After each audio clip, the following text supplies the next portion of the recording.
안녕하세요. 서영선 목사입니다. 오늘은 에레미야 48장 전반부 1절에서 25절까지 말씀으로 좀 은혜를 나누려고 합니다. 제목은 모압과 이스라엘, 불신자든 신자든 참 하나님을 알지 못하면 망한다, 이렇게 좀 잡았습니다. 에레미야 48장은 1절 모압에 관하여라는 표제로 시작합니다.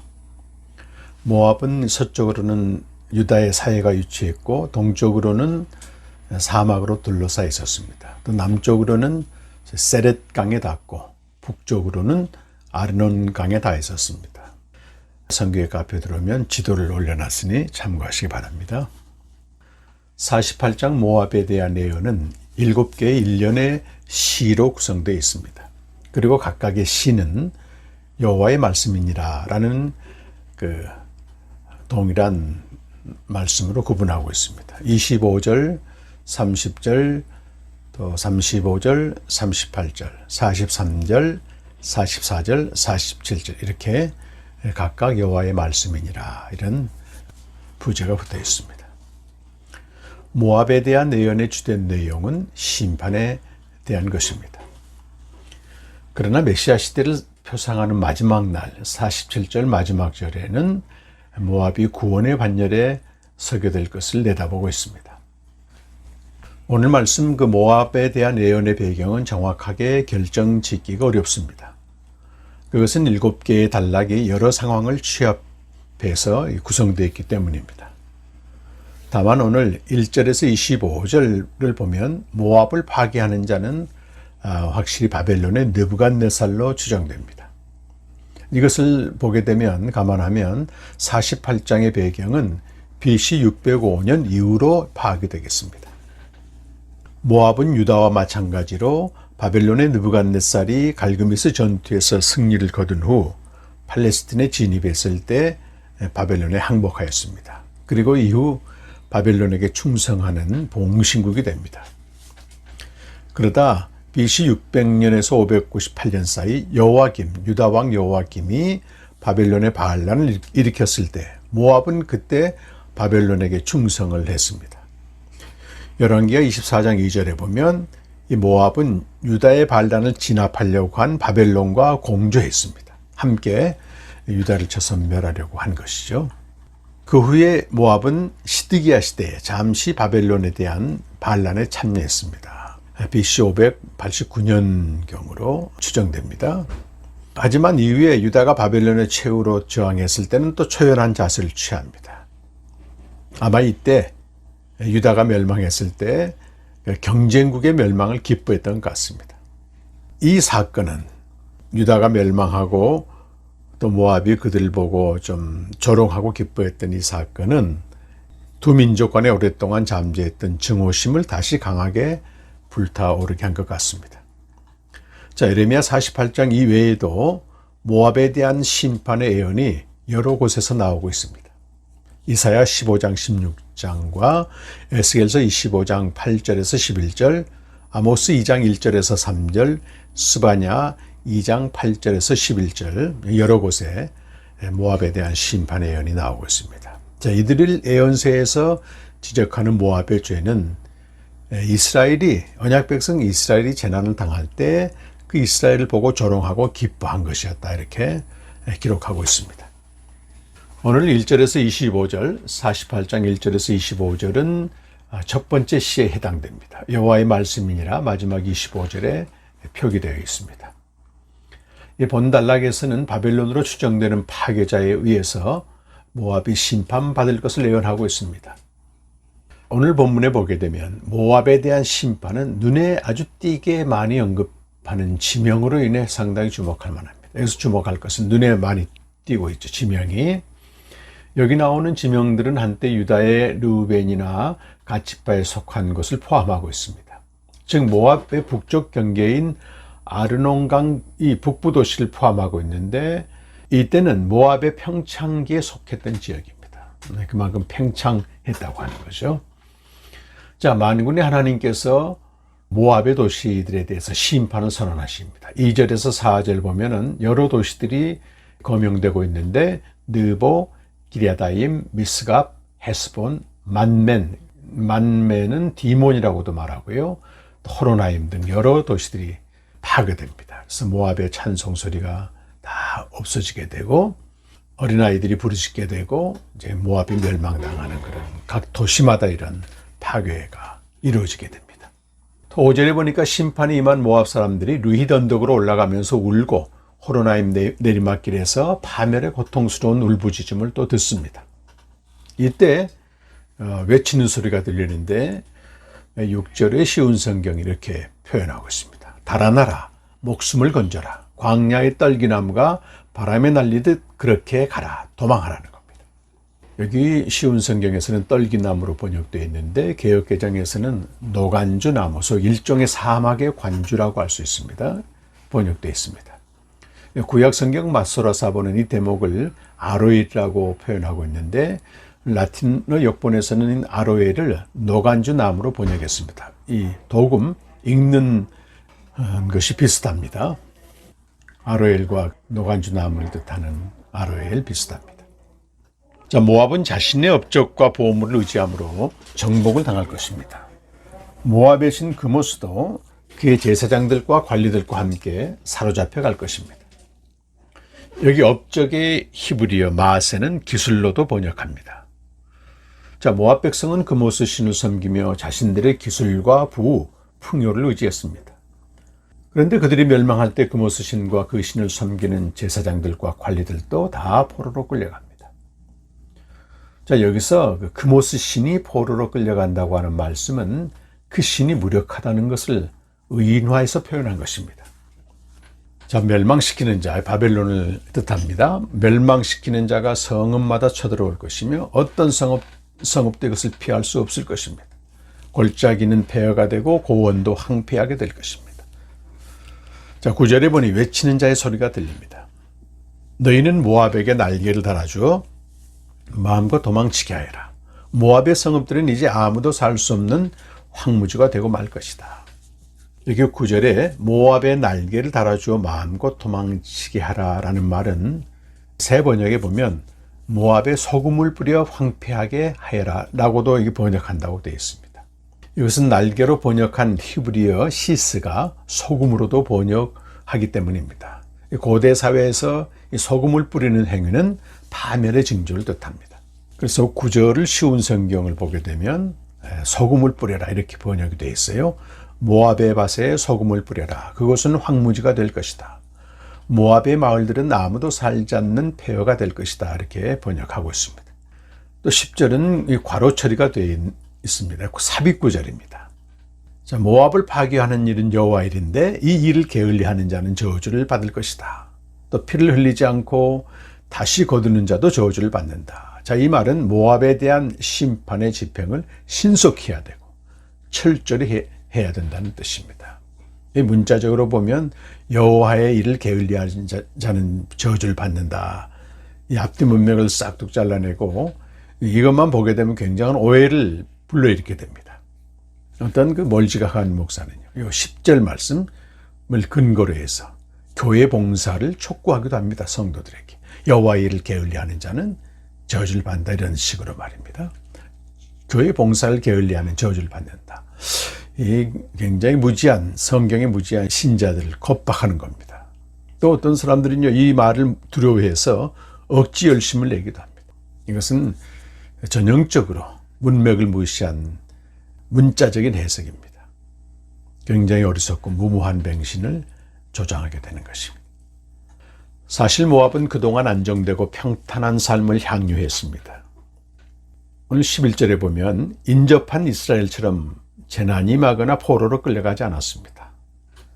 마치 이 그릇 저 그릇에 옮겨 담지 않아서 찌꺼기가 곱게 가라앉은 맑은 포도주와 같았습니다. 이 그릇 저 그릇 옮겨 다닌다고 하는 것은 이곳저곳으로 피신하고 포로로 잡혀간다는 것인데 모압은 그렇지 않아서 곱게 가라앉은 맑은 포도주와 같았다. 찌꺼기가 곱게 가라앉았어요.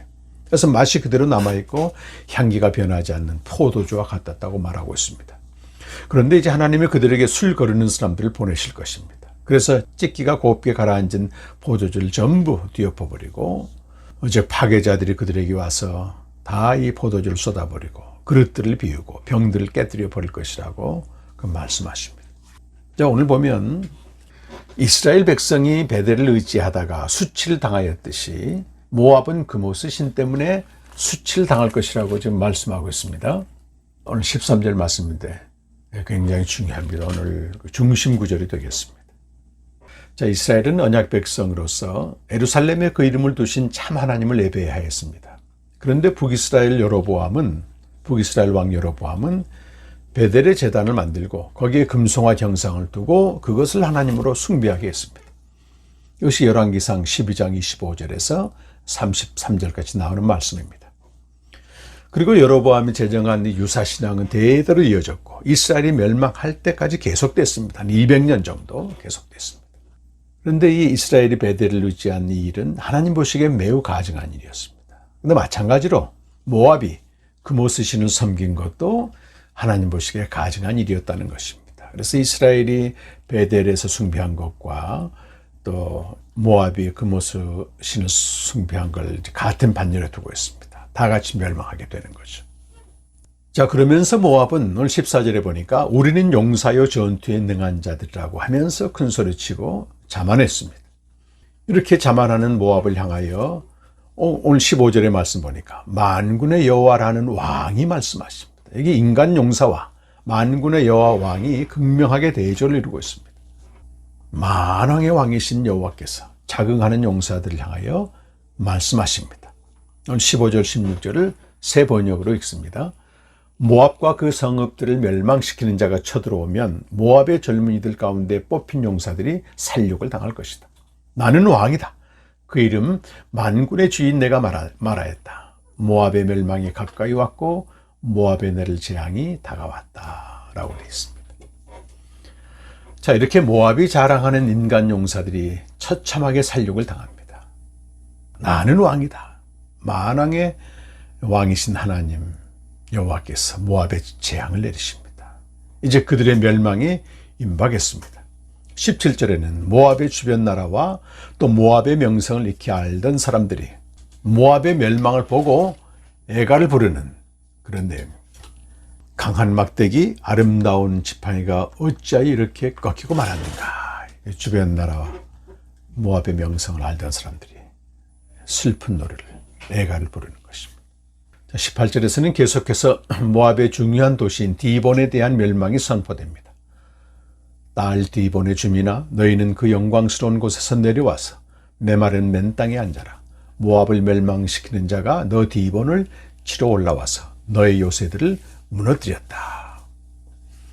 또 아로엘에 사는 여인들은 모압에서 도망쳐 나온 사람들에게 대체 무슨 일이 일어난지를 물어볼 것입니다. 그때 모압에서 도망 나온 자들이 이렇게 대답할 것입니다. 오늘 20절 말씀이에요. 모압이 수치를 당하였다. 모압이 어이없게도 함락되었다. 통곡하며 울부짖으며 아르논 강가 사람들에게 모압이 멸망하였다고 알려라. 그렇습니다.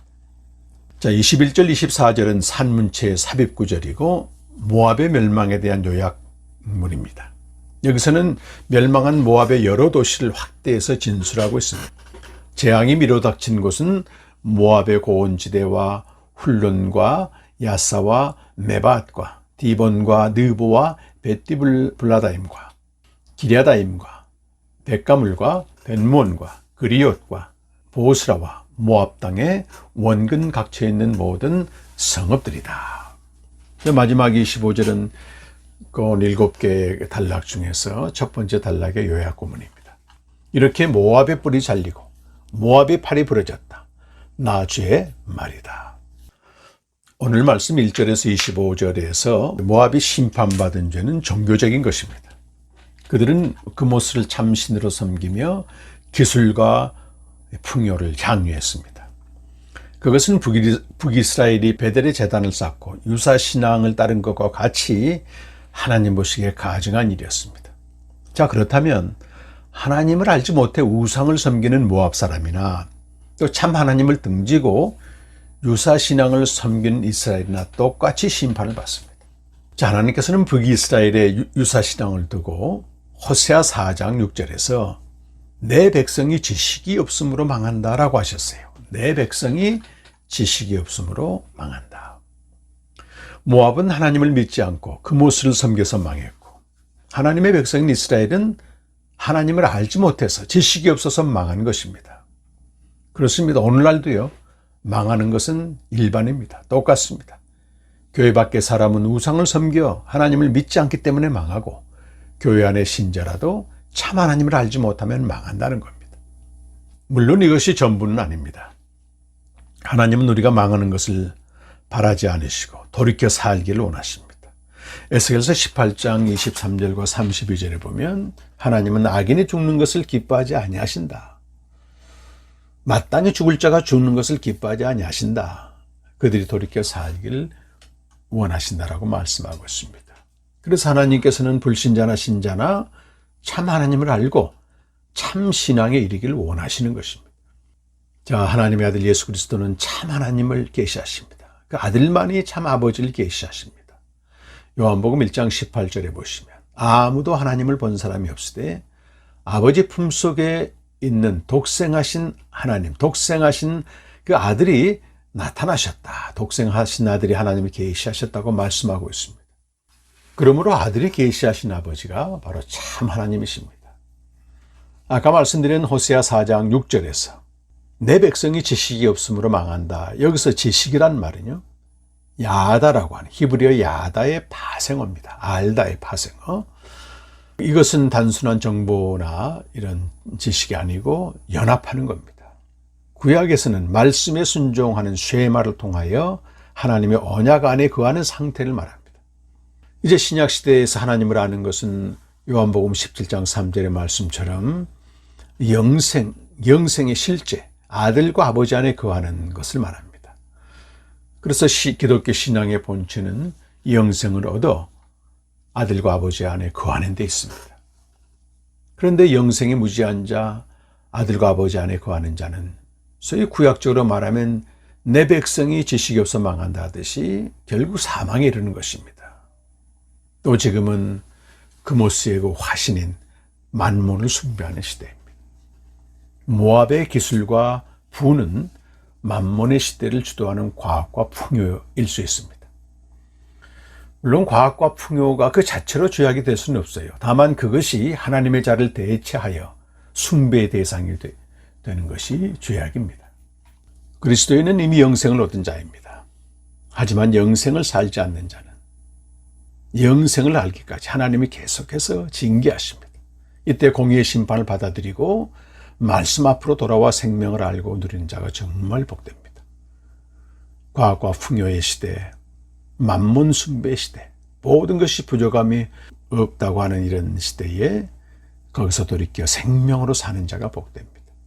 청빈과 가난을 진정한 부로 여기고 주님 한 분으로 만족하며 사는 자가 복됩니다. 어제는 신대원 동문 1년 늦게 공부했던 그 배덕만 그 교수라는 분이 쓴 소책자 한국 개신교 근본주의를 읽었습니다. 배 교수님은 그 서울대 종교학과를 나와서 예일대에서 공부하고 아주 좀 박식하고 말이죠. 신앙도 있는 그런 분입니다. 이 소책자를 좀 읽으면서 많은 걸 좀 느꼈는데요.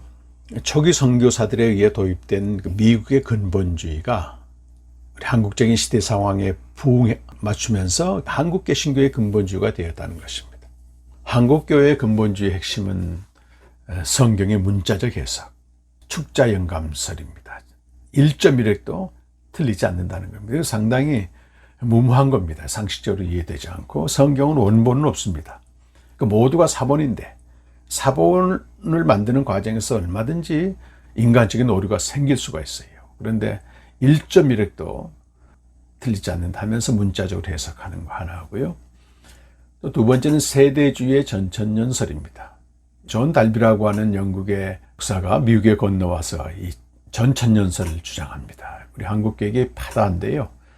그래서 성경 전체적으로 볼 때 전천년설은 옳지 않고 무천년설, 이미 하나님 나라가 시작됐기 때문에 이게 맞는데 이 전천년설을 주장해서 임박한 종말론을 또 가지고 사람들에게 두려움을 주기도 하고 그렇습니다.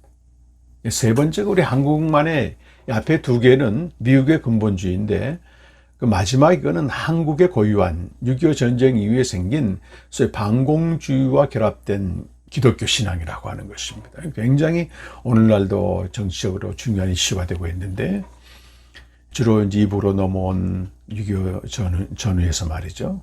넘어온 분들이 기독교 신앙을 가지고 있었는데 하여튼 그때부터 공산주의를 반대하게 돼요. 근데 기독교 신앙은 공산주의나 자본주의를 초월하거든요.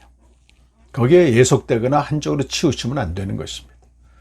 오늘날 중국에서도 얼마든지 참된 신앙생활을 할 수 있고 또 그리고 북한에서도 참된 신앙생활을 할 수 있습니다. 이념을 초월하는데 이념에 묶여버린 거란 말입니다. 또 한 가지 한국 근본주의의 치명적인 결과는 경제 발전에 편승한 천민자본주의가 교회 안에 들어온 것이다. 이걸 지적했습니다. 이것은 주로 부흥사들이 어떤 하나님의 축복을 현세적인 보상으로 많이 강조한 데에서 촉발이 됐습니다. 그리고 그 천민자본주의가 교회 안에 들어온 현상을 크게 세 가지로 봤는데 사제주의와 물량주의와 반지성주의로 요약할 수 있습니다. 사제주의, 구약적인 제사장들 신약에서 그대로 지도자들이 주로 이걸 적용하는 것입니다. 그래서 목사들은 세속적인 복을 빌어주는 무당으로 간주되기도 합니다. 이건 옳지 않습니다.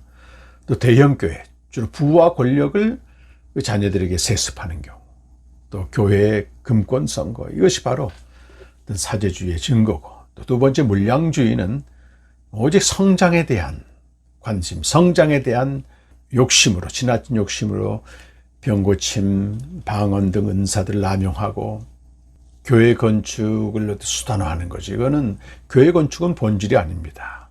교회 건축을 수단화해서 많은 헌금들도 끌어내고 말이죠. 또 교회 재정을 남용합니다. 성교비나 이런 구제비로 쓰기보다는 경상비나 또 아까 말씀드린 교회 건축에 많이 남용되고, 재직 임명 시에 무리한 헌금 강요가 바로 물량주의의 증거입니다. 또 하나 반지성주의는 지나친 근본주의 신앙, 성경을 문자적으로 해석한다 할지 말이죠. 또 잘못된 성령운동으로 교회가 세속화되고 또 특정한 영적인 지도자를 신성시하고 맹종하는 것들이죠. 바로 반지성주의의 사례입니다. 이걸 오늘날 우리가 얼마든지 주변에서 볼 수 있는 현상들입니다. 이 교회 안에 만연한 천민자본주의는 교회를 은밀한 만몬 숭배의 장으로 전락시켜버립니다. 과학과 풍요, 부와 권력은 하나의 수단입니다. 수단이에요. 그런데 이것이 하나님보다 더 높은 자리에 올라버립니다. 그로 인해 세상은 교회를 지탄하고 심지어 세상이 주장하는 무신론이나 교회 무용론이 정당화됩니다. 여러분이 잘 아시는 돌 김용옥 교수가 있습니다. 그 아버님이 장로님이시고 모태신앙이었고 또 이 청년이 되기까지는 열심히 교회도 다니고 그랬습니다. 지금은 동양사상을 열심히 또 전하고 있습니다. 최근에는 50년간 그가 연구했다는 노자사항에 또 흠뻑 빠져 모든 인생의 해답이 거기 있다고 또 주장하고 있습니다. 저는 그의 치열한 그 학문 탐구, 진리 탐구, 또 나름대로 해법을 제시하는 걸 존중합니다. 하지만 그의 궤변은 굉장히 우리가 조심해야 됩니다. 어제도 방송, KBS 그 라디오 방송에 출연해서 굉장한 박시감을 가지고 기독교의 그 허를 찔르는 그런 내용을 좀 살펴봤습니다. 그러니까 이렇게 말해요. 신약 성경에 보면 아무도 하나님을 보지 못한다고 했다. 이건 요한복음 1장 18절 전반부만 인용한 겁니다. 아무도 하나님을 보지 못했으나 아버지 품속에 있는 독생하신 하나님 나를, 그 얘기는 안 해요. 그 얘기. 중요한 건 그 얘기인데 말이죠. 성경에 아무도 하나님 보지 못했는데 인간들이 자꾸 하나님을 만들어 놓는다는 겁니다. 그런데 인간 사이에 사랑할 때 하나님 거기 계신다. 또 그 말은 또 옳습니다. 이렇게 이제 말을 해요. 그리고 종교가 있다면 왜 인간이 종교가 필요하냐? 그것은 역사의 톱니바퀴에서 희생된 가냘픈 영혼들을 위로하고 다독거려 역사의 수레바퀴와 같이 갈 수 있도록 도와주는 것이다. 이것도 그 무신론자들의 늘 주장했던 겁니다. 이 종교란 허상이다. 그런데 현재의 고통을 위로하고 또 장래의 어떤 보장을 받기 위해서 인간이 만들어 놓은 곳이다. 거의 자유주의자들의 얘기죠. 또 과학과 인간의 합리적 이성으로 이미 없다고 하나님은 없다고 판정이 됐는데 있는 것처럼 믿는 것은 어리석다, 이런 식으로 이야기를 합니다. 자, 그의 주장을 들으면서요, 우리 교회가 왜곡된 근본주의 신앙에 파묻혀 있거나 또 천민 자본주의에 물들었다면 이런 비난을 받을 때 할 말이 없습니다. 물론 우리는 우리 한국교회 성장이 선교사들이 복음을 전해주고 또 한때 근본주의 신앙의 주류가 되었고 이걸 부인할 수 없습니다. 그걸 우리 인정해야 되고 한편으로 받아들이고 한편으로 감사해야 됩니다. 다만 이제라도 성경이 증거하는 바른 복음, 사도들이 전하는 바른 복음이 전해져서 생명을 알게 되고 참 하나님을 아는 그런 역사가 있어야 됩니다. 우리 오늘날 지도자는 물론이고 이 성도 각자가 말씀이 우리에게 주어져 있기 때문에 이 세상 조류와 어떤 교회 풍조, 잘못된 이런 풍조에 휩쓸리지 말고 직접 말씀 앞에 나가시게 되면 요한일서 2장 27절 말씀처럼 너희 속에 있는 기름 부음이 너희를 진리 가운데로 인도한다.